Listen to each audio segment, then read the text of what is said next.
అయితే దేవతలకి ఒక సైన్యాధ్యక్షుడికి కావాల్సొచ్చింది. అంతసేపు సైన్యాధ్యక్షుడిగా శివుడే ఉండేవాడు. కానీ శివుడేమో ఇప్పుడెళ్లి కైలాసం మీద తపస్సు చేసుకుంటున్నాడు కాబట్టి, వాళ్ళకు ఇంకొక సైన్యాధ్యక్షుడు ఎవరైనా ఉంటే బాగుండని జెప్పేసి వాళ్ళు బ్రహ్మదేవుని దగ్గరికెళ్లి ప్రార్థించడం జరిగింది. అప్పుడు బ్రహ్మదేవుడు ఏమన్నాడంటే, "ఇది సరైన విషయమే. కానీ మీ అందరికీ శాపం ఉంది గదా! మీరెవరు మీకెవరికీ సంతానం కలిగే అవకాశం లేదు. ఒకవేళ మీకు సంతానం కలిగే అవకాశం ఉంటే వాళ్ళని మనం సైన్యాధ్యక్షునిగా పెట్టే అవకాశం ఉండేది. కానీ మీకిప్పుడు అవకాశం లేదు గాబట్టి మనకిప్పుడు ఆహ్, వేరే అవకాశం ఏముందని జెప్పేసి బ్రహ్మ గూడా ఆలోచిస్తే బ్రహ్మకి ఒక విషయం తట్టిందేంటంటే, ఏదైతే ఇప్పుడు అగ్నిదేవునిలో ఉన్నటువంటి పరమశివుని వీర్య తేజస్సు ఏదైతే ఇంకా మిగిలి ఉందో, దాన్ని భరించగలిగిన శక్తి గంగకు మాత్రమే ఉందనుకోని, ఒకవేళ గంగ ద్వారా కుమారులు పుడితే కూడా పరమశివుడికి ఏం అభ్యంతరం ఉండదు. ఉమాదేవికి కూడా ఏం అభ్యంతరం ఉండదు అనే ఉద్దేశ్యంతో గంగామాతను పిలిచి ఈ విషయాన్ని చెప్తే గంగామాత కూడా అంగీకరించింది. అప్పుడు అగ్నిదేవుడు తనలో ఉన్నటువంటి ఆ తేజస్సు మొత్తాన్ని గూడా గంగామాతకి ఇవ్వడం జరిగింది. గంగామాత ఆ వీర్యాన్ని తీసుకుంది గానీ, ఎక్కువ సేపు తను భరించలేకపోయింది.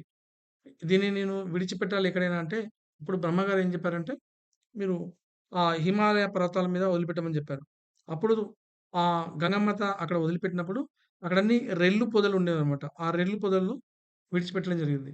అక్కడి నుంచే ఒక కుమారుడు జన్మించాడు. అతనికి 6 ముఖాలున్నాయి. 6 ముఖాలతో అతను జన్మించాడు. తర్వాత దేవతలందరూ కూడా కృత్తికలను పిలిచి ఆ బాలుడికి పాలిచ్చి పెంచవలసిందిగా చెప్పారన్నమాట.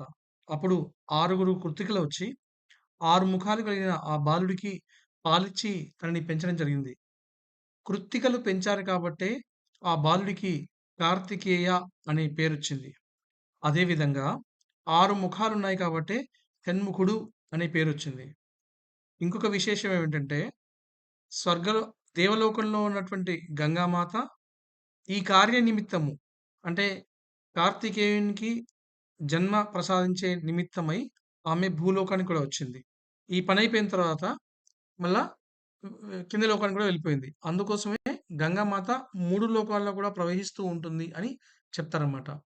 ఎవరైతే ఈ మొత్తం కథని వింటారో కుమార సంభవం అంటారు. అదేవిధంగా గంగామాత చరిత్ర, ఉమామాత చరిత్ర అని కూడా అంటారు.